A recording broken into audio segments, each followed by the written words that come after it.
Good afternoon, everyone. Welcome back in GSET.NET Guidance Lecture. Today we have as a resource person Ms. Jill Barrett. Her today's topic is logical reasoning for the paper one. So now, ma'am, stage is yours. Okay, very good afternoon, everyone. It's pleasure to see you all again. Okay, so again, even today, in today's topic, we will start with the discussion of from syllabus about logical reasoning. I'm sharing my screen.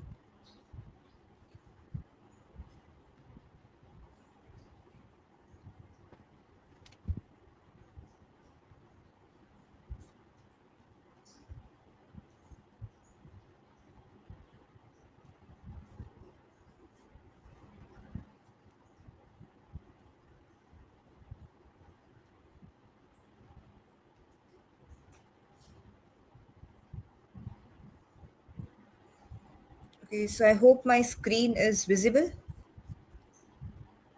Yes, yes, ma'am. Okay, so is it visible properly or mirror screening is it? Yes, ma'am. We are able to see properly. Okay, so it's not a mirror image, right? No, no, ma'am. Okay, okay, okay.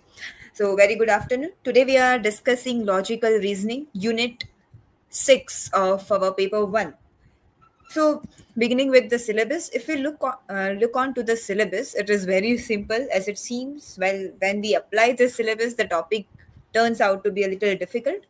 So, we will be starting with the discussion of what is argument, how argument is created or seen, what is proposition, what is fallacies.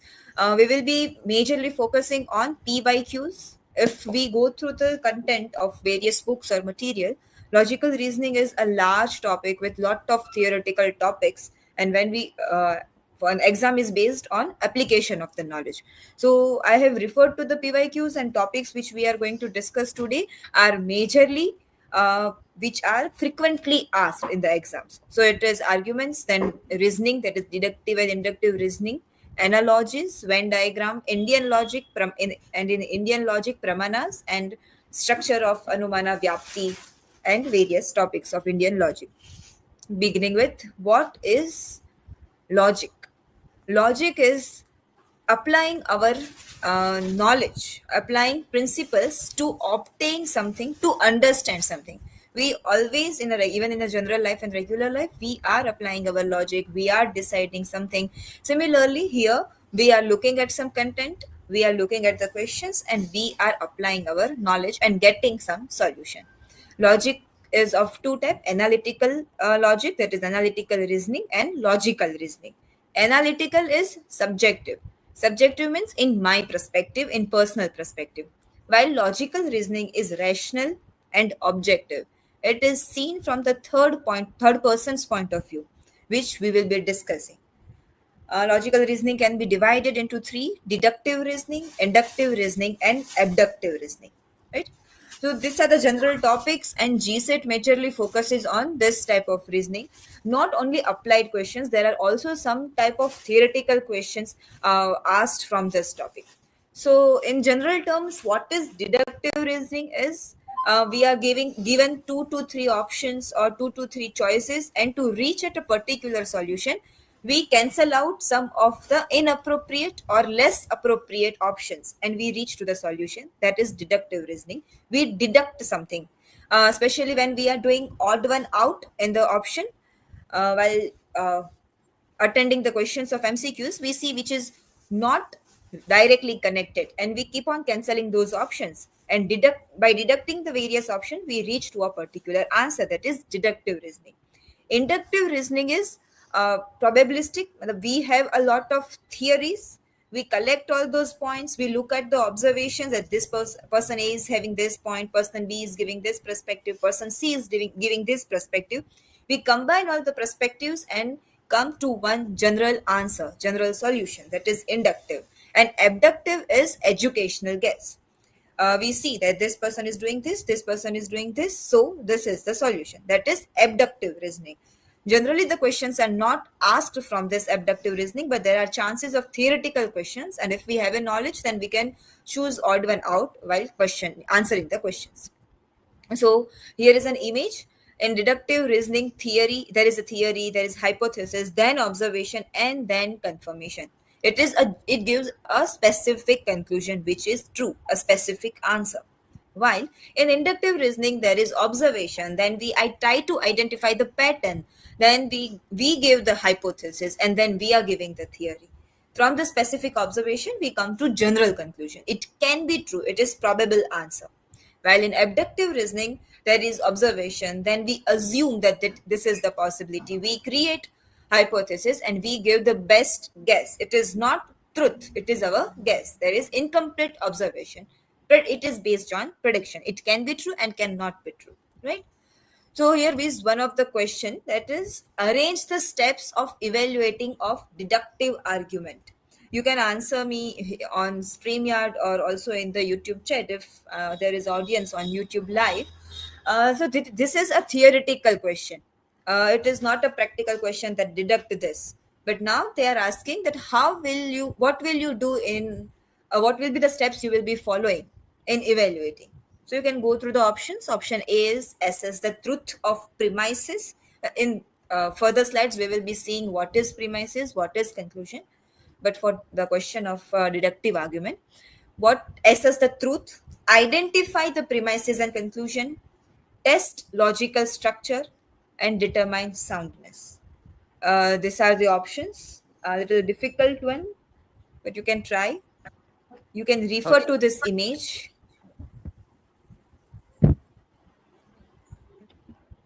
Okay. You can refer to this image also. And yes, if you are ready, you can answer. Ma'am, answer would be C. BCAD. BCAD. Identify the premises and conclusion, test logical structure, assess the truth of premises, and determine the soundness. Okay, good. Okay, moving further. Now, the next topic we are discussing is argument.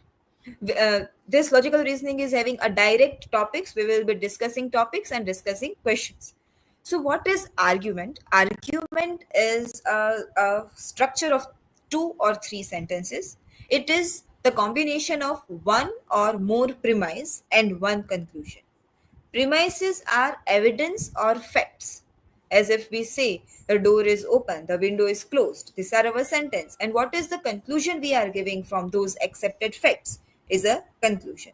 So argument is an opinion supporting or opposing the statement. A statement is a sentence. Statement is a given fact or a question. So premises is a reason or evidence that is supporting to a particular point. There are 1 or 2 premises. And then comes a conclusion based on those premises.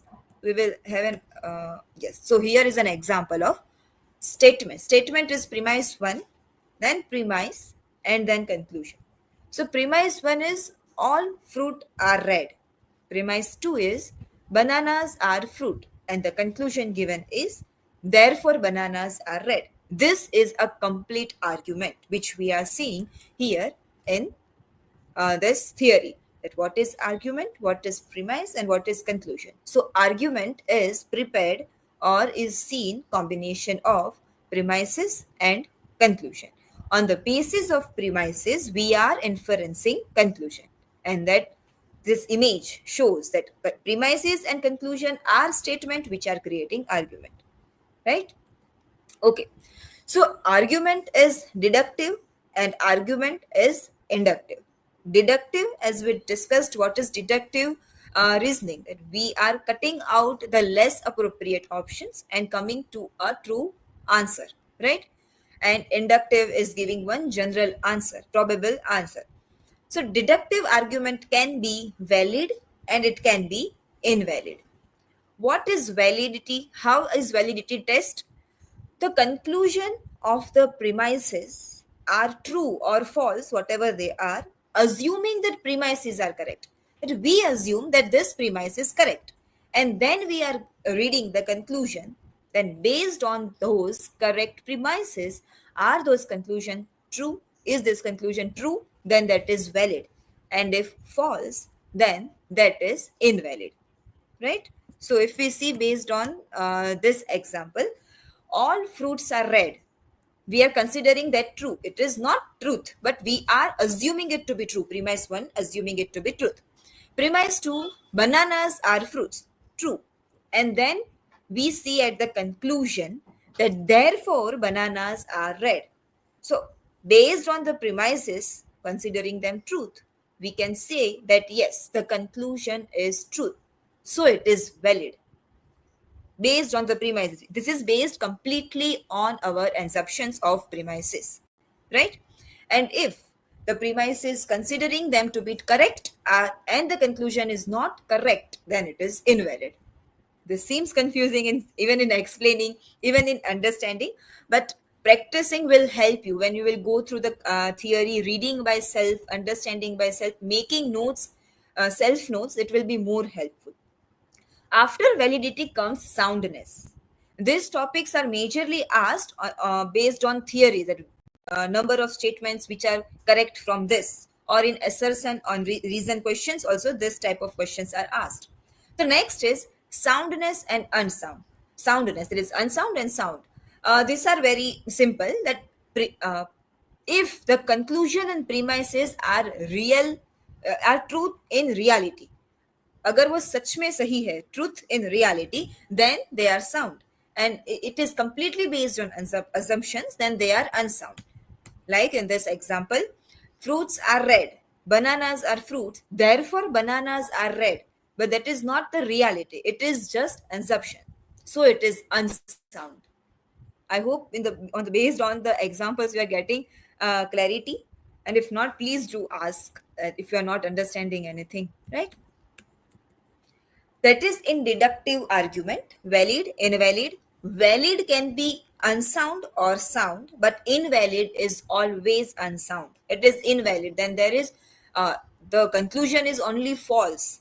Conclusion ही गलत है, so there are no chances that it is in reality also correct. Right? And in inductive argument, same theories, words change. Strong and weak argument based on validity, and cogent, uncogent based on soundness. Right? Okay. So here is one question which is match the following, which is argument, strong argument, unsound argument, and weak argument. You can go through the match this list and answer. If audience is on YouTube, you can also answer in the chat.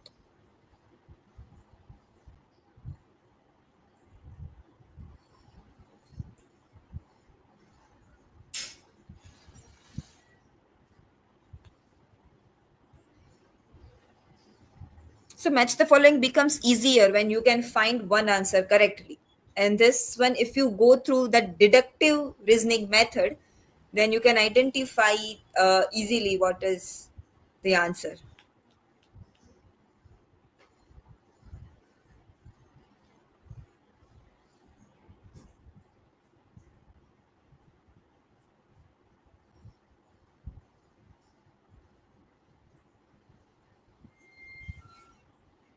So I hope everyone is discussing. I cannot see. Ma'am, the answer would be C. 3, matlab.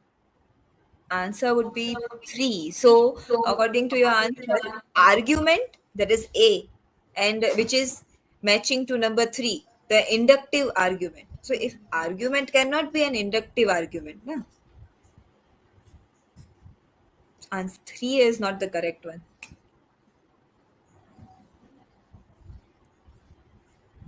So okay, we will discuss.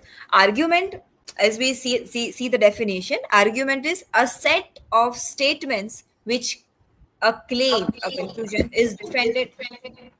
Yes, ma'am. Answer would be 4. Yes. So if you identify the one definition of argument, a set of statements, so you can easily identify the answer, number 4, right? A is number 4, B is 3, C is 1, D is 2. Okay. These are the examples. Looking at the second example, premise 1, that is titled as statement here, all squares have 4 sides. Premise 2, this figure is a square. And conclusion, therefore, this figure has 4 sides. It is valid. Valid because we assume that both the premises are correct. If both the premises are correct, based on that, conclusion is correct, right? And this is fact that this figure has 4 sides, and here this figure is a square. Okay, so fact in reality also it is considered correct, and it is correct, so it is sound. And the third example, all roses are flowers. Sunflowers are flowers, therefore sunflowers are roses. Logic here is not correct. If we assume both the premises to be true, it is valid. It is valid. But sunflowers are roses, which is not correct in reality. So this statement is invalid, right? Okay. Here is one question. Consider the following argument and pick the correct answer. 4-legged creatures have wings. All spiders have exactly 4 legs. Therefore, all spiders have wings.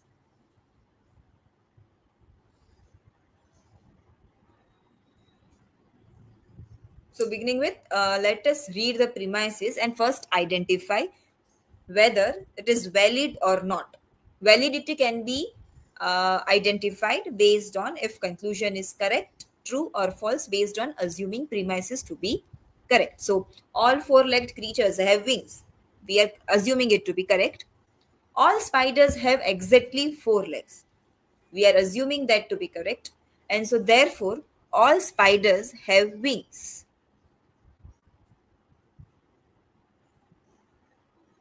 So it's a little bit of confusing.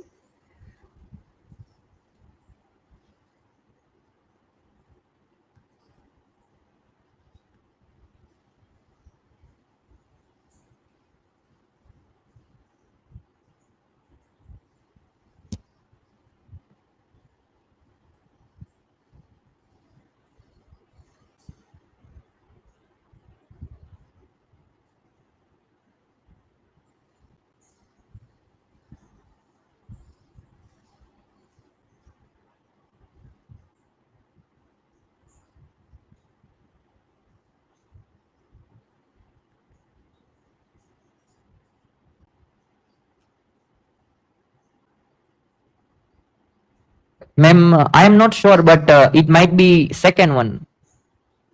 Yes. Second one, because based on premises, the argument is valid, but premises are false in reality. So conclusion also false in reality. Right? Okay. Now moving towards propositions. What is proposition? Proposition. I hope I and slides both are visible. Please do tell me if it's not, okay? Proposition is a sentence that makes a proper statement to define relationship between two or more terms. The relationship between subject and predicate is defined in proposition. It is also a type of sentence, a sentence in a way, right? It has 4 parts. This is quantifier, subject, predicate, and copula. Quantifier is which is denoting the quantity of subject. Subject is something about which is said. जिसकी बात हो रही है is subject. Here in the statement, I have given connected them through the same color. So here, in example, animal is a subject, and the quantity is all. So quantifier is all. What is said about the subject, what is affirmed or denied, what is indicated about the subject, that is predicate. Here it is color, that is black. And copula is a word that is indicating a relationship between the subject and the predicate. So in the sentence, all animals are black, all is quantifier, animal is subject, are is copula, and black is predicate, right? Propositions are of 3 types, which are categorical, hypothetical, and disjunctive. Categorical are without any condition, conditional relation. There is no condition in the relation between subject and predicate. There can be any relationship, right? Hypothetical is if and then relationship, that if you complete the project on time, you will receive the bonus. The sentence which indicates if and then relationship is hypothetical proposition. Disjunctive proposition is assertion is of alteration. There is option in the sentence. I will either have pizza or pasta for dinner, which is indicated in proposition through or. Right? That is disjunctive proposition. Okay, here in a categorical proposition, the subject and predicate are connected by. This is a question from NET exam, recent NET exam. In a categorical proposition, the subject, it is confusing question. Subject and predicate are connected by, you can refer to this slide also.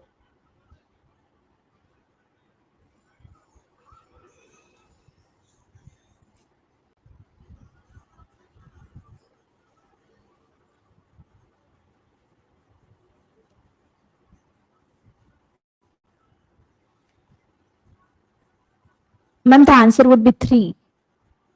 Yes, the answer would be copula. Here in the question we see categorical proposition. But in any proposition, the relationship between subject and predicate is through copula. Here it is for creating a confusion that which proposition. Sometimes we get confused about what is categorical proposition if we haven't read or we don't know the term. Okay. So in detail, what we learn in categorical proposition or what we need to know in proposition is categorical proposition, and this is very important. There is definitely 1 or 2 question based on this. There are 4 types of proposition, that is A, E, I, O, right? A means positive sentence, affirmative sentence. E is negative sentence. Again, I is affirmative and O is negative. You can see in the tabular form, that is quality. While A and E are universal and I and O are particular. I hope I prepared this table so that you don't ever get confused in these things. A is all, E is no, I is some and positive, and O is some not. If when you will in the further slide, we are looking at square of opposition, and this will be easier to remember that, right? The third column is hidden proposition. Many a times it happens that for increasing the difficulty level of the question, proposition all and some are not used, and instead of hidden proposition are used, like instead of all, each, every, any, only, instead of some, most, few, mostly, generally, almost, right? In proposition there are 3 parts, that is generally we know them as major term, minor term, and middle term. It is major premise. Major premise where premise has major term. Minor premise where premise is having minor term, right? Now what is major term and what is minor term? So major term is predicate of conclusion. Predicate of conclusion. So conclusion turns to be the main sentence here, and minor term is subject of conclusion, right? So in a square, in the corner, there is premise 1, premise 2, and conclusion, where Socrates word in the conclusion is a subject of conclusion, therefore it is minor term. And minor term is present in premise 2, therefore premise 2 is minor premise, right? Now predicate of conclusion is term mortal. It is major term. Major term is present in premise 1. Therefore, premise 1 is a major premise, right? And what is middle term? Middle term is not present in conclusion. It is a common term in premise 1 and premise 2. And here, human is a middle term. This type of MCQ, theoretical MCQs are also asked. It is asked also in MCQs many of times, majorly in GSET. So this is a general thing, simple thing. If you read or revise once or twice, you will remember this. Major term, minor term, and middle term. Okay. So here is the question. Which of the following is correct? So you can go through this. It is based on this discussion of major term, minor term, and middle term. Then we will move towards the square of opposition.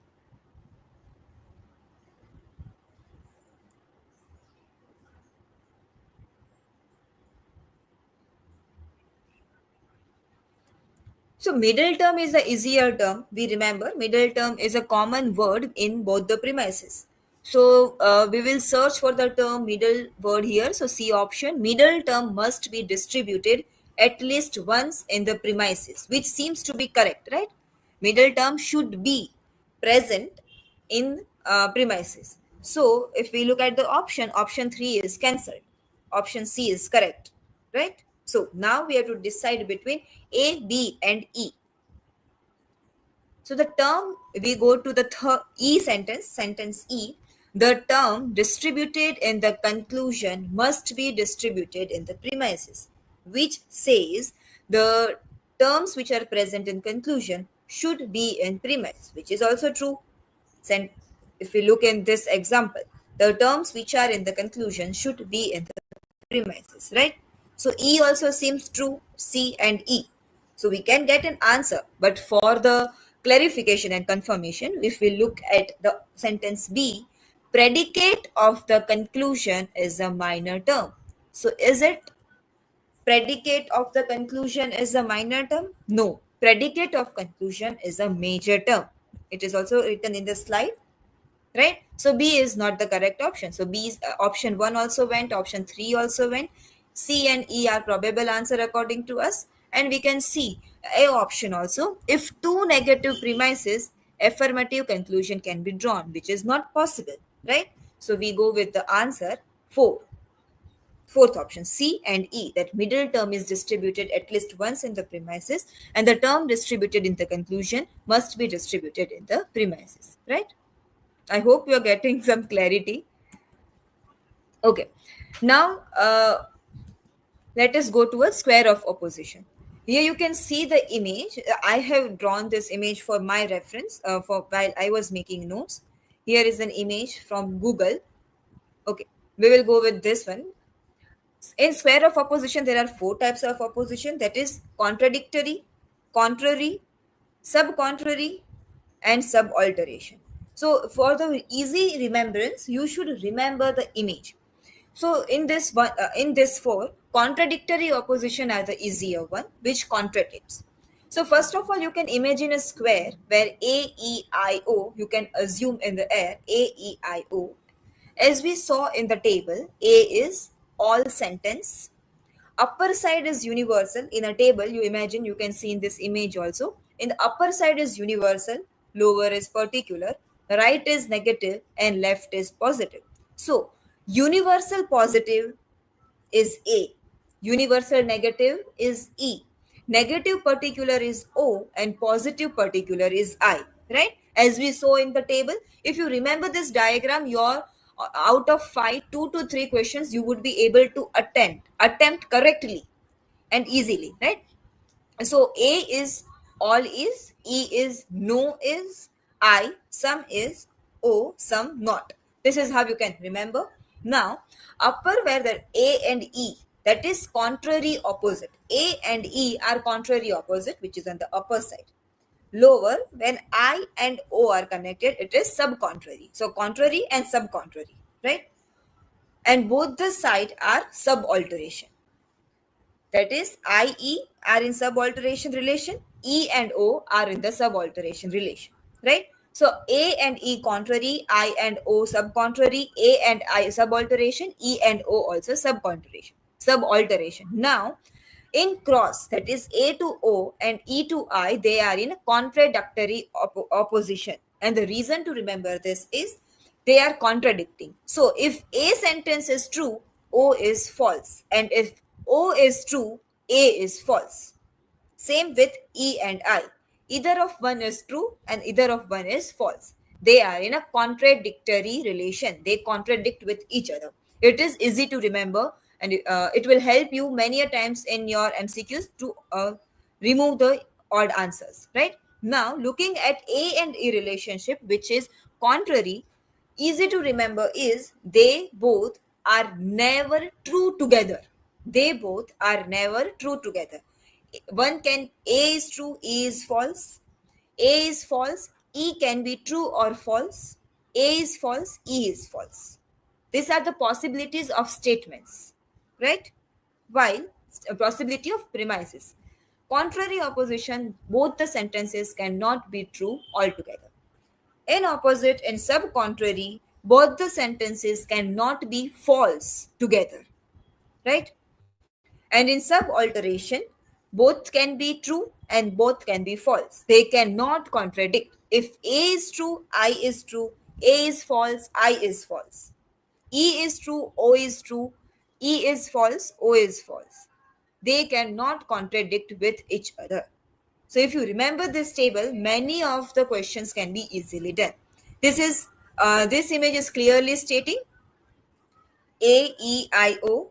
If A is true, O is false. They have written true and false. How to identify? It is a little bit confusing, and I would insist to make this note, especially of square of opposition, with self-understanding. It will help you a lot. Right? Now, moving towards the question.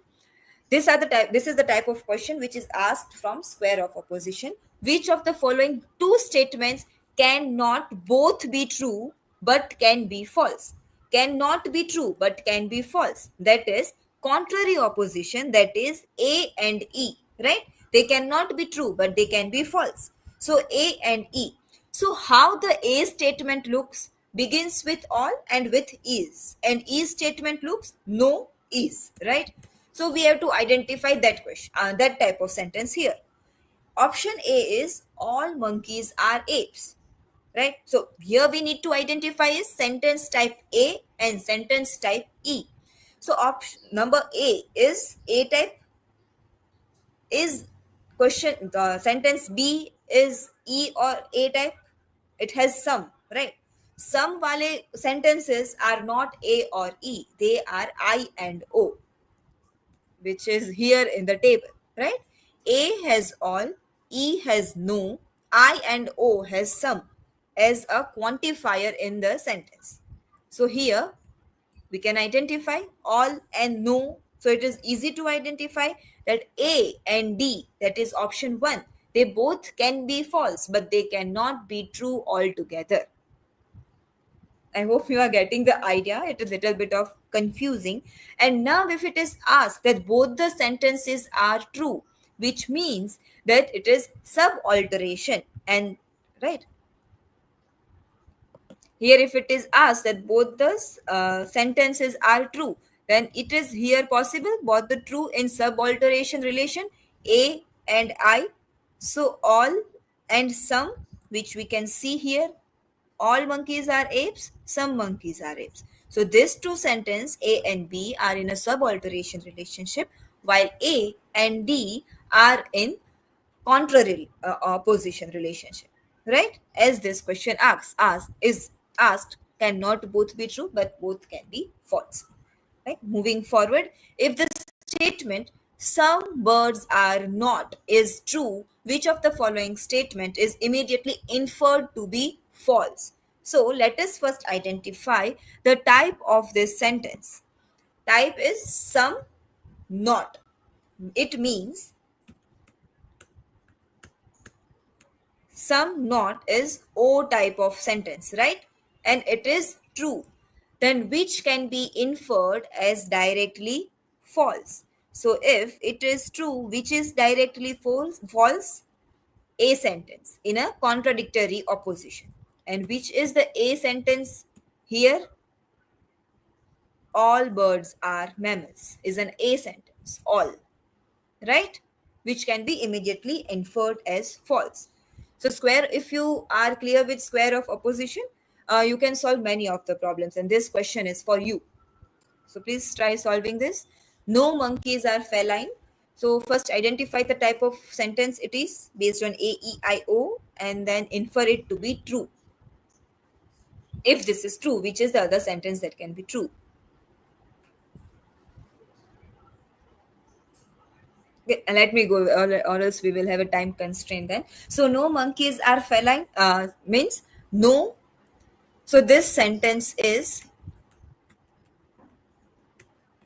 I sentence, sorry, E sentence, no and are, right? Which is true, which is said to be true,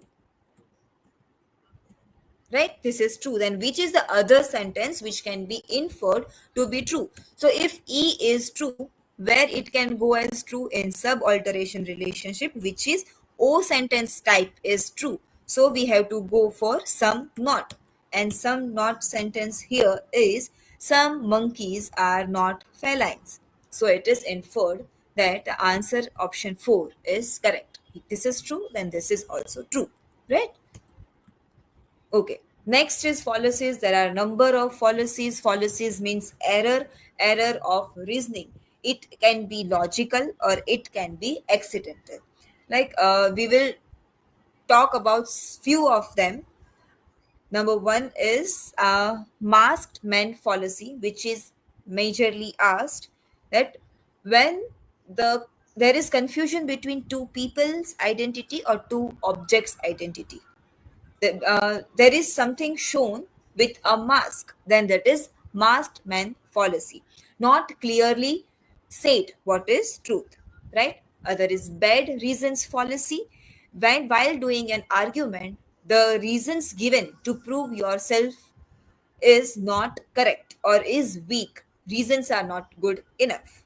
Then ad hominem, then we are attacking to the personal person at a personal level instead of attacking to the argument. Other is slippery slope, that we keep on assuming that if this will happen, then this will happen, then this will happen, and then this will happen. That is why the result can be this, and that is slippery slope. And there are a number of fallacies. You can go through this. I will be sharing my PPT in the group, so you can go through this. Okay, here we will go through with one question, that more laws have been added on the book in the past 5 years than ever before. Yet the number of crimes committed during the same period has significantly increased. Therefore, to bring the crime rate down, we must eliminate the law. Which fallacy is committed? So here is the answer is number 4, false cause.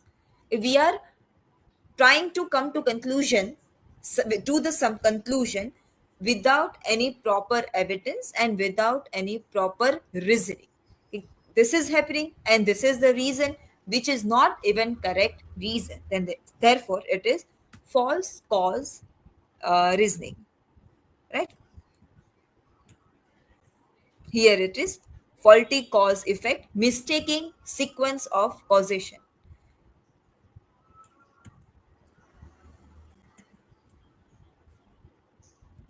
If we are skipping these questions. Okay, the questions of logical equivalent can be also solved easily with the help of Venn diagram.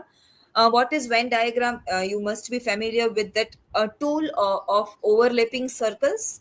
Circles are drawn and they overlap each other. I will be showing you one PDF which is from Vallat, PDF of Vallat's material, and I'm sharing that screen.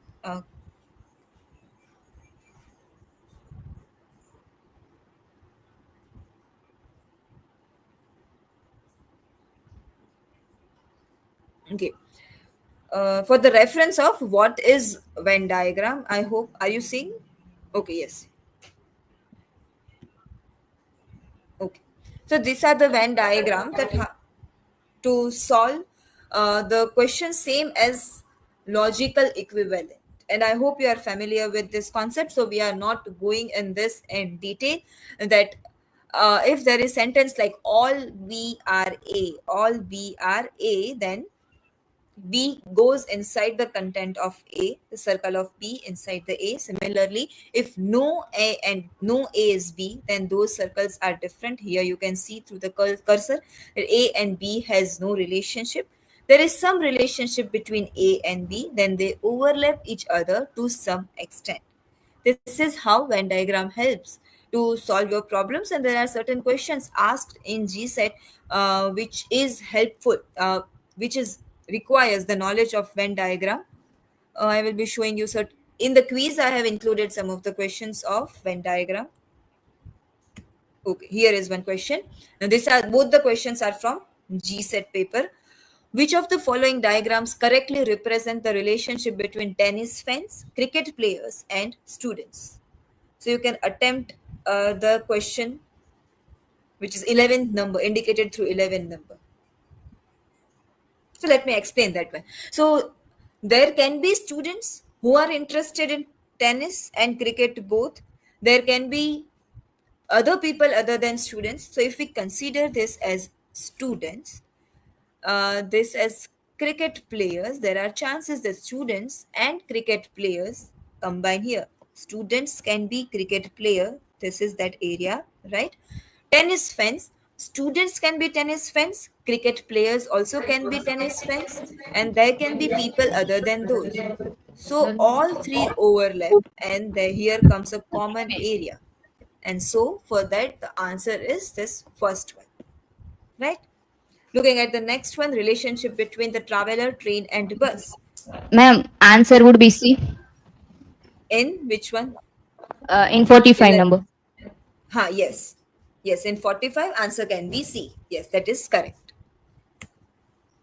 Moving to next slide.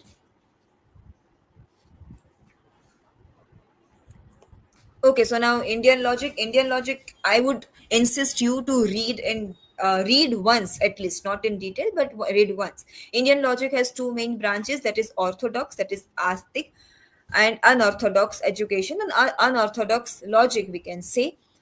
This as some of the content from this is might be referred in higher education system also.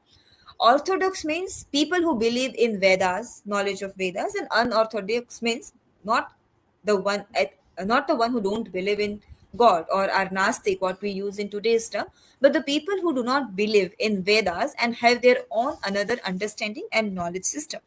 We are focusing on Nyaya philosophy, as major of the questions are asked from that philosophy.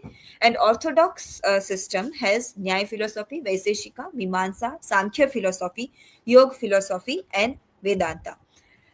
uh, Based in Nyaya philosophy, there are six pramanas. Pramanas means source of knowledge from where knowledge is gained. That is pratyaksh. Pratyaksh means perception. Whatever we are sensing or we are seeing, that is pratyaksh, जो हमारे सामने हो. So whatever is happening in front of us, whatever is sensed by us, that is pratyaksh knowledge. Anuman, which is based on our inferences, on our reasoning, that based on our experiences, we give inferences that last time this happened with us, there is possibility of this can be the reason of this thing, that is anuman, right? Then upamana, comparison. We get the knowledge of height or distance based on comparison, right? Then shabda, based on words, trustworthy words and sources. Then arthapati, implication. We postulate something, we assume something. That person doesn't eat at night, assuming that he eats in a day. That is, we assume based on the sentence what is given to us. And anuplabdhi, that is knowledge through absence. There is no light.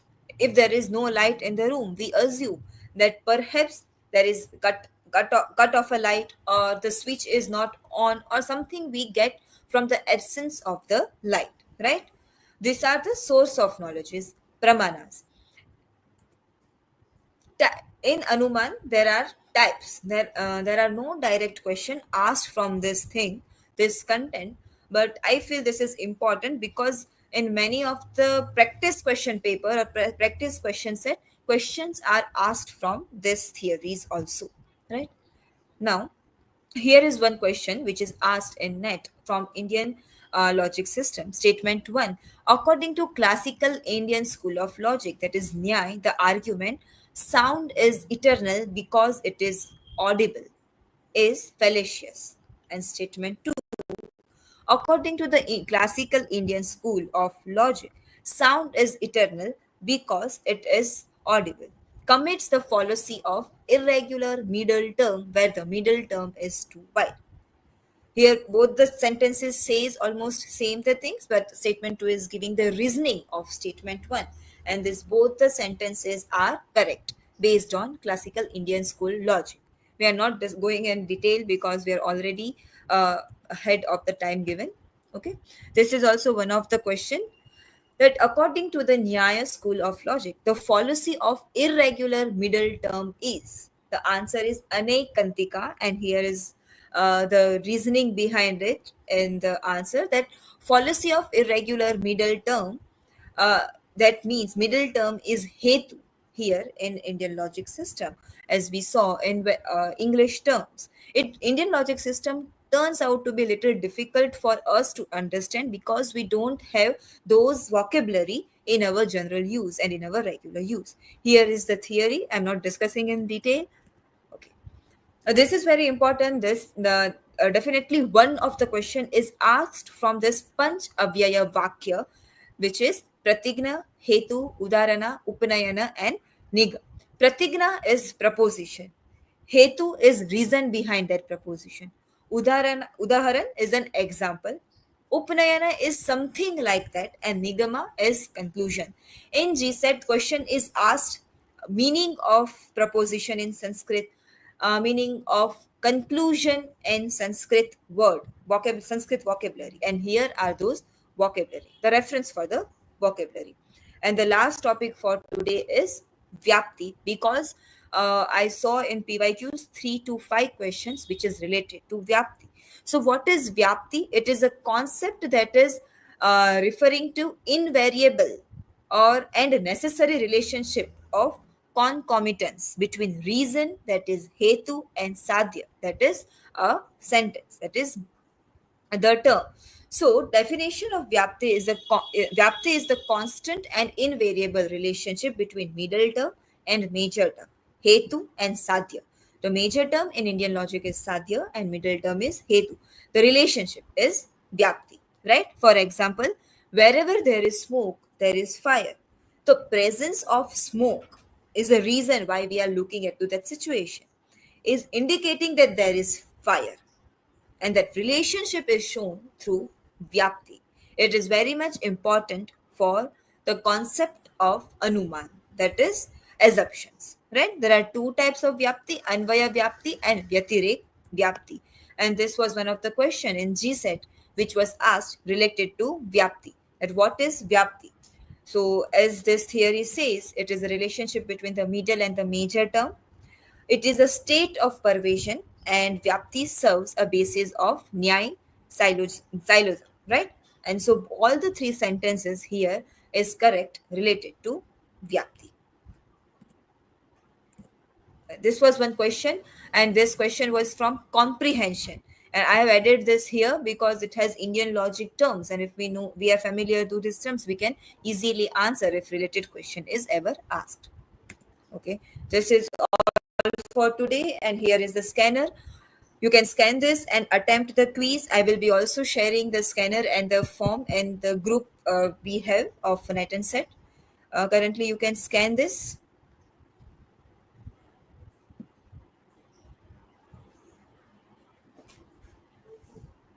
Okay, so this is all from my side. This quiz is not as lengthy as the quiz of communication. This is short. I have tried to cover all types of questions which are asked. I would insist that to prepare better and great in logical reasoning, to practice more and more questions, go through the theory once or twice to clear your concepts. So it will help you to attempt theoretical questions and applied questions also. And based on the PYQs which I have referred, applied questions are majorly asked based on square of opposition. So practice more of the questions related to square of the opposition. Okay, this is all from my side. You can scan and see. Let me know if the quiz is not opening. I have tried and it is opening, but if it's not working for you. Okay, so if any questions or queries, it is open for the questions.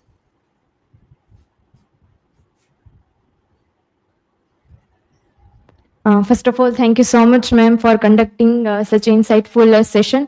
So first, now feedback, I would like to invite Bhargav Makwana.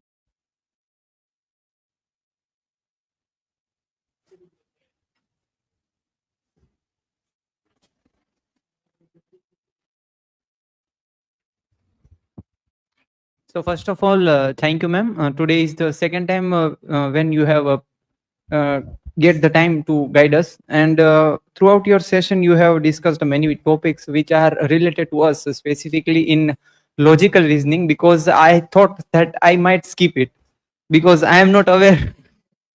I am not aware about that much of logical reasoning and all paper. But today I'm thinking that okay, I can do it.